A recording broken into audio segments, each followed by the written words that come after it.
Hi, I've had a couple of questions about the My SEL Guide activity, so I thought that I would make a quick video to show you a couple of things that might be helpful. This is an Excel spreadsheet, and this is the blank form that you'll be using to make your SEL guide. Actually, you're going to have three of them, but let me show you here an example. This is actually one from a student from last term, and she did a really wonderful job. So you can see here that this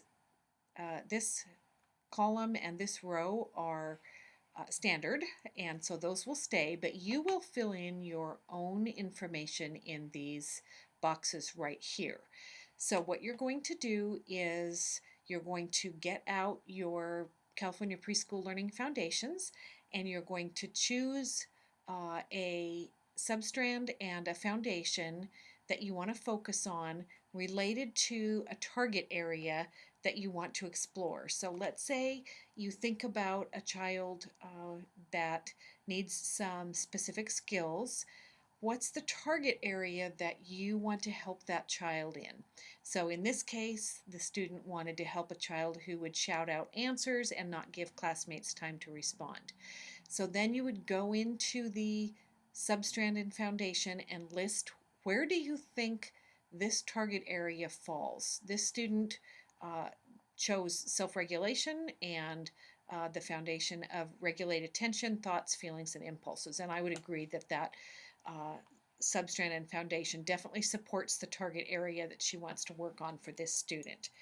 And then this next uh, column here has to do with what strategy or routine uh, can you do to try to help this student. So you're going to be thinking about things that you have heard in the class so far, read in the class, seen on a video, um, maybe seen on a PowerPoint from one of your classmates about their SEL presentation, and maybe you've seen a strategy or routine that you think can help you in this target area. So you're just going to list what would that strategy or routine be.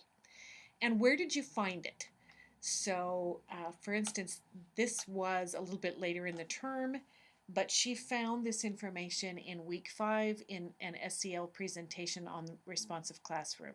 And then what's the resource? And so she went back in and she found that the resource was from the responsive classroom website and specifically teaching children to check their own behavior. And then this right here, I have to say we may need to modify because it's summer term and you're not teaching.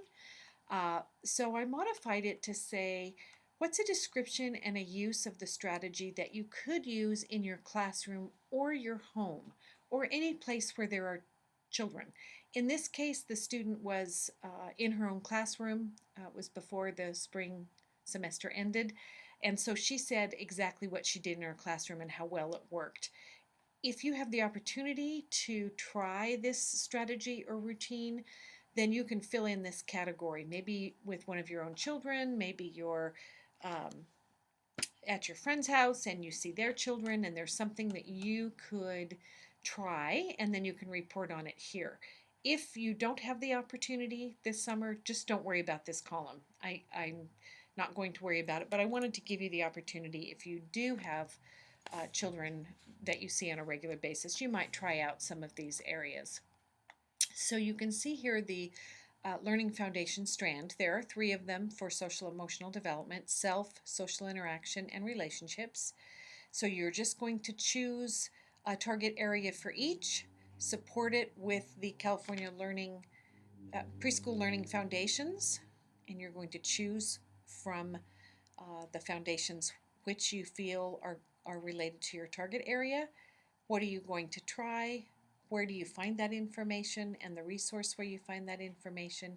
And then again, if you have an opportunity to, you can report on how it worked. So that's the example. That's down here in this tab. Again, the blank tab is here, and you just click on it and start typing. And if you need more room, you can come over here. If you haven't worked much with Excel, you can come over here and it turns into a little cross, and you simply drag it down, and that'll make it a little bit bigger for you. Try not to make these bigger this way, because then it won't fit on the screen when you attach it and I take a look at it. So you can make it as long as you need to, whoops, I'm sorry, as long as you need to this way, but please try to leave these alone up here if you can. Okay, so hopefully that is helpful. The first activity is due not, I think, for a couple of weeks yet, but you're going to do this 3 times in the term, so that by the end of the term you have 3 really strong strategies that you are going to try when you start back up in your classroom in August or September. And you're going to know, let's say you look at it in August and say, I can't remember where that I got that or anything about that. You have the opportunity to go back into Blackboard and to look up the resource right here. So hopefully that will be helpful to you for all 3 of these Learning Foundation strands. Have a great week.